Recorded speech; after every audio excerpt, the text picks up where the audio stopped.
Hi, welcome back to Space Thoughts. I'm doing this video today just because this whole thing with Jeff Bezos and Richard Branson and the flights of Spaceship Two and New Shepard on these for what we call tourism flights, or what I call non-governmental space activities. There's been a lot of stuff in the media and on social media in particular about oh, they're astronauts now, and a lot of this, and frankly, it annoys me. And hopefully, I'm going to do this video just to kind of understand that there is, to give you an idea of why they're not astronauts. And I know there's been I've been reading some stuff in the media about this commercial astronaut wings that the FAA awards. I'll go through the steps on that and clarify that. And basically, I'll give you my opinion on whether or not I think Jeff Bezos and Richard Branson are, you know, are astronaut. One, are they astronauts? And two, would they qualify for astronaut wings under the FAA program? So we're going to talk about that. What I'm going to do, I don't do this often, but I'm going to actually use a special issue of my briefing letter, the Pressy, that I actually put out to my subscribers yesterday. I'm just going to do it because this is what I talk about. I'm going to use some of the phrases, some of the definitions I have in there, just because it's going to save me a lot of work too, and having to make new slides. But fundamentally, what I want you to hope you're getting out of this is get some clarity on why these people really aren't astronauts and understanding what astronaut really means. Now, astronaut unfortunately has become almost a household word uh, ever since since Mercury, Gemini, Apollo, and what have you during the space age. It's really become a common name, or almost a term of art. But it's a little bit more complicated than that, because the whole idea of astronaut basically invokes some special privileges and protections and duties within the realm of international law. So really, you've got to make sure you're an astronaut first before you do it, before you can actually get these protections. Now, that said, there is no specific definition for what an astronaut is, and really, an astronaut isn't defined as a term, but it's actually more of a legal status. And because it's a legal status, there's a legal test for what an astronaut is. So I'm going to bring you up to one of the pages of my briefing letter that I put out yesterday for my subscribers. But basically, I want to explain to you what the test for astronaut is. And again, there's no definitive test, but this one right here that I put in here from Yasuki Hashimoto basically is very good. I mean, it really is succinct, and it really makes a good point of what an astronaut is. One, under this test for legal status for astronaut to apply, the person must be in an object located in space, conducting their activities for the benefit and the interest of all countries, and regarded as an envoy of mankind in outer space. Now, understand, you can't just pick, this isn't a totality of the circumstances test as much as it's, look, these three criteria have to meet in order for somebody to become an astronaut. So let's talk about, these non-governmental flights. And basically, these civilians, who are riding on on Spaceship Two and on the New Shepard, they're basically what we call non-governmental. They're private individuals. One, let's look at the test right now. One, they're in an object located in space. Okay, we could probably argue about that a little bit. I'm not going to get into the Kármán line or anything like that. I mean, I definitely have my opinions about what is space, but just for argument's sake and for this exercise, we'll say that they were in space. Two, conducting their activities for the benefit and interest of all countries. Well, this is where the problem is. This is one of the problems right here. Uh, Bottom line is they weren't up there for the benefit of all the countries or the world. They were there for commercial purposes. This is a commercial venture. This is basically a non-governmental activity, and eventually this is going to be for profit. In other words, to generate revenue. So really, these non-governmentals fail the test of astronaut here. Three, regarded as an envoy of mankind in outer space. And again, the question is, can they be regarded as envoys for mankind in outer space? Mankind, humankind, what have you, And the answer is no, they really can't, because again, these are for commercial flights. These are commercial flights. They're there to make profit, to generate revenue for companies, and basically they're a thrill ride. When you get right down to it, they're very elaborate and pretty spectacular thrill ride to get up and see the curvature of the Earth. So bottom line is they're not astronauts. Now, this is very important because, and again, this is just one test. Like I said, this isn't definitive, but I think this is very good because in Article 5 of the Outer Space Treaty, it talks about astronauts being the envoys of all mankind. So actually, one of the prongs of the test is actually found in the Outer Space Treaty. But what's important to understand is these people who are astronauts have a very they have certain protections when they are up there. And actually they have certain rights, I guess you could say. For example, if NASA astronauts or Russian cosmonauts or Chinese taikonauts were performing space activities and they got in trouble, well, under the Outer Space Treaty, under Article 5, and under this other thing we call the Rescue Convention, because they are, quote, astronauts under international law, other nations would be required to render assistance if they could. So in other words, if the U.S. could in some way render assistance by providing a communication link, well, we'd have an international obligation to do that. And anyway, and basically the idea is the idea of astronaut is when you become an astronaut, when you meet the legal specifications of being an astronaut, you have all these legal protections that you have there just in case you get in trouble. And countries who have signed the Outer Space Treaty basically have the duty to abide by the idea that they have to assist if they can. And this is why why the distinction of astronaut is important. Now, again, according to the test here, and I agree with the test, they're not astronauts. And even Congress kind of agreed with them that these type of non-governmentals, they are not astronauts. And I'm going to show you how Congress kind of got around that in order to fix things up, considering of this whole idea of commercial crew. So the question is, what are they? Well, Congress had the whole idea of these suborbital flights, or even these commercial orbital flights that are going to happen is, we know these non-governmentals are not going to be astronauts. So we got to give them some sort of legal definition to, one, make sure that they're not recognized as astronauts under international law, but two, they've got to have some sort of legal status. That is, if they're not astronauts, they got to be something. So Congress basically worked on this. And again, this all comes under the Article 6 authority of authorization and continuing supervision. Congress basically took 51 USC section 50902 and made two new definitions. There's a lot more definitions in there if you look, but I'm going to focus on these. One is crew, which is any employee of a licensee or transferee, or of a contractor or a subcontractor of a licensee or transferee, who performs activities in the course of that employment directly relating to the launch, reentry, or operation of, or in a launch vehicle or reentry vehicle that carries human beings. So in other words, crew is the people who actually operates the spacecraft. Or in the case of Virgin Galactic, as an example, on the flight prior to the one that took Richard Branson on, they had a payload specialist on who actually managed some revenue generating payloads on there, and she was also considered crew. So the three of them, the pilot, the co-pilot, and the payload specialist, were considered crew because they were integral to the launch and reentry of the spacecraft. So where do these space tourists fit in? Where do the people who are actually riding along fit in? Well, that comes to the second definition, spaceflight participant, which is defined in 51 USC section 50902.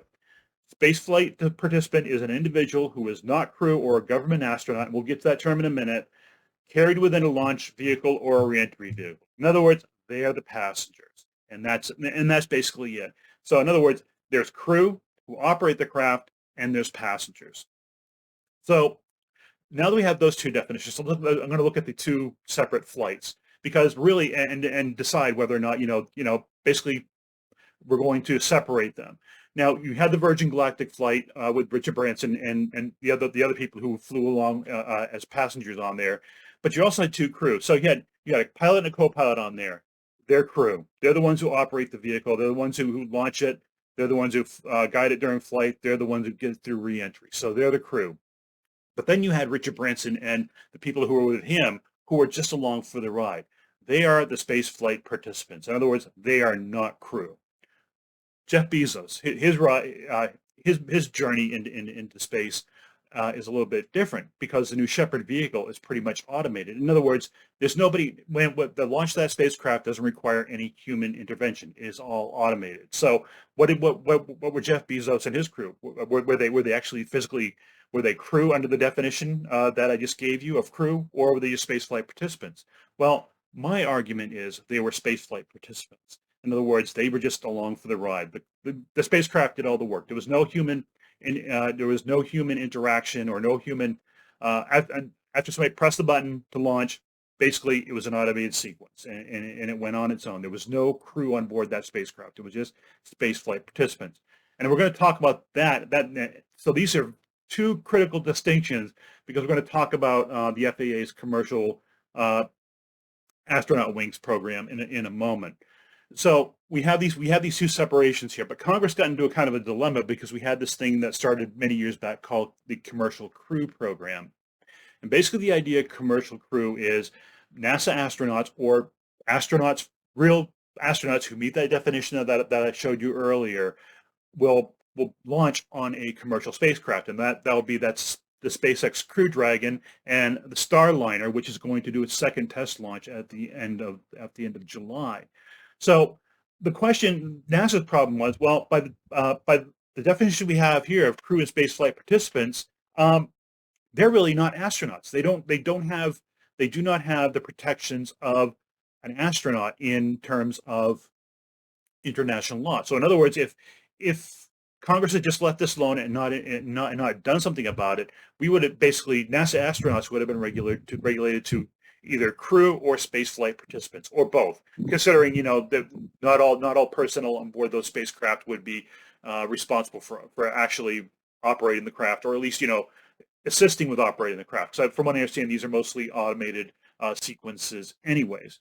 So NASA was concerned about this because they wanted that their astronauts, and here we go again using the astronauts term, to have those international protections, as well as astronauts from other countries come in to have those protections when they were flying on a commercial vehicle. So what Congress did was they added another definition to 51 U.S.C. Section 50902, and these are all references to the United States Code, Title 51, Chapter 509.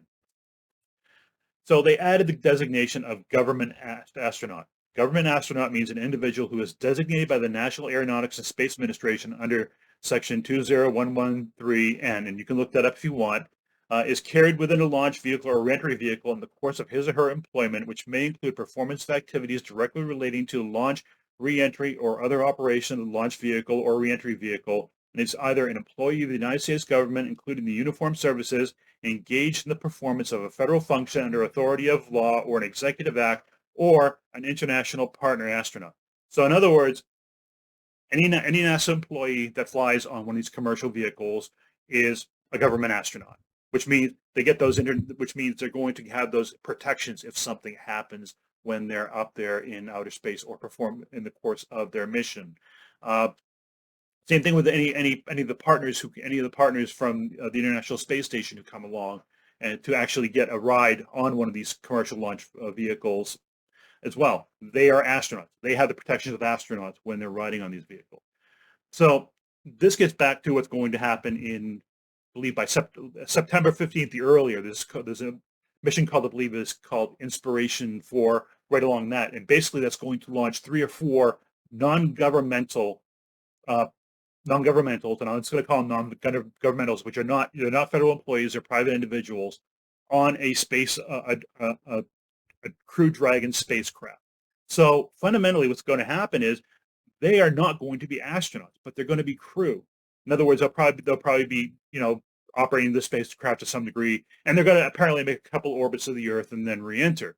So this is kind of where the problem comes in, and this is something that's been talked about a lot in space law circles. Is okay, what happens if they get in trouble? If they are in distress and something happens, say they land, during re-entry they come down and they're not in the proper landing spot. What happens then? Do they get the protections? The consensus is that there would be a moral obligation, and in my opinion is there'd be geopolitical pressure to make sure that they were rendered assistance, just like a real astronaut in international law would be. So in other words, if that capsule came down in the wrong area and it was near another state that was a signatory to the Outer Space Treaty, that state probably isn't going to sit there and look at it and say, oh, just let them do what they're going to do. We're not going to interfere because they're not really astronauts. They're going to look at it from a geopolitical standpoint and saying, you know what, this is going to look really bad if we don't do something. So we're going to go out there and we're going to render assistance. We're going to contact the U.S. and make sure we know that we found them. And oh, by the way, we're going to take a big bow on the geopolitical stage, and the media will laud us for what heroes we are. So fundamentally, I think that's what's going to happen, and I think a lot of other space lawyers that I've talked to have basically come to the same conclusion. So let's get back to the Blue Origin Virgin Galactic joyrides, or what we're going to call commercial launch and reentry activities with Spaceship Two and the New Shepard spacecraft. Every time you see in the media, they're pumping up, oh, they're astronauts, and I saw that they gave Jeff Bezos and the people who went with him, including Ms. Funk, these little A's with astronaut wings there, and that's great. The airlines used to do that. They used to hand out your little plastic wings, and that's really cute and everything, but they're not really astronauts. So it's really kind of, and the media is just really pumping up on this. The latest thing they've really been getting on this thing called the commercial astronaut wings program, and this is something the FAA instituted right around the time that Spaceship One first actually breached the Kármán line. And the Kármán line, for lack of a better, just not going to argue about it, it's 100 kilometers, about 60 nautical miles straight up. So fundamentally, what the FAA did is they created this program to award astronaut wings to these non-governmental people who actually go up and perform it. Now, there's been some confusion about this, and actually the FAA, right after Bezos' flight, basically amended the program. We're going to talk about that in a little bit, and unfortunately the media really screwed that up too in a lot of places. But fundamentally what the commercial astronaut wings program says is it basically has 4 criteria initially, and basically says: 1, the applicant must have been on an FAA license launch. 2, the applicant must meet the requirements for launch and reentry crew qualifications and training under 14 CFR 460.5. And if you go right there, it basically has a criteria for crew, and I'm going to emphasize this: crew. And the applicant must demonstrate flight beyond 50 statute miles above the surface of the Earth as a flight crew on an FAA licensed or permitted reentry launch vehicle. Okay, so let's go back to our 2 flights now and apply these. Basically apply this to it.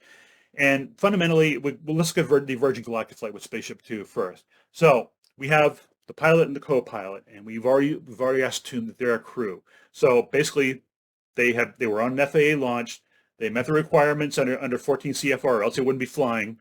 And they went beyond 50 statute miles above the surface of the Earth, and that is a demarcation that the FAA puts up there, and there's actually a long legal story behind why they do that. It isn't necessarily it's like 10 miles below the Kármán line. I'm not going to get into why they do that, but fundamentally that's what the FAA says. Okay, if you go beyond this, you qualify for astronaut wings. And I think the Air Force was the same way too. And this is where like X-15 pilots actually earned their astronaut wings by actually flying above that level.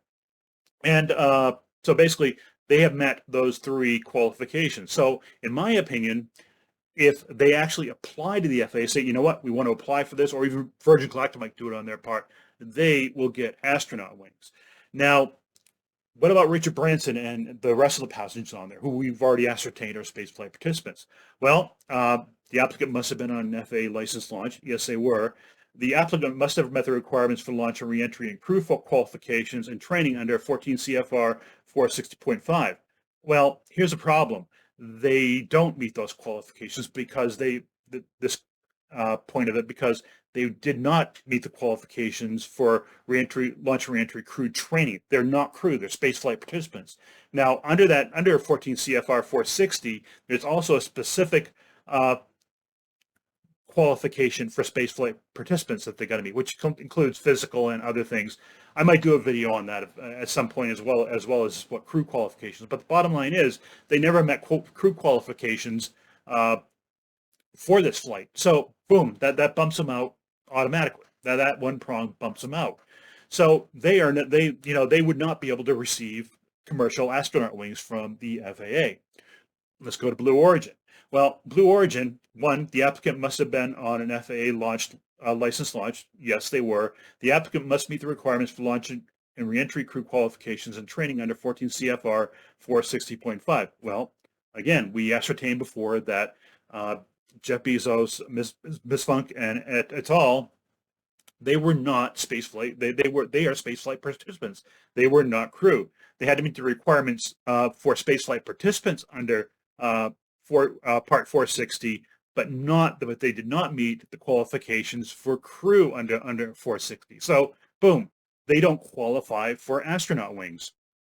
So on July 20th, the FAA actually amended it. I think this is actually the day before Bezos' flight. Basically, in addition to the above requirements, the applicant must demonstrate activities during flight that were essential to public safety or contributed to human space safety. Okay, this was a little bit vague, and basically, my interpretation of this is fundamentally, did the flight actually demonstrate the safety of these vehicles? And I'm not sure, this is probably something when you make the application, they're going to have, for their crew in particular, they're going to have to word it carefully in order to, convince the FAA, what, our flight crew deserves to have commercial astronaut wings. Again, Branson and and the people who are with him, they're not going to be eligible for commercial astronaut wings just because, well, like I said, they're space flight participants, not crew. And the same thing with Jeff Bezos, Ms. Funk, and all.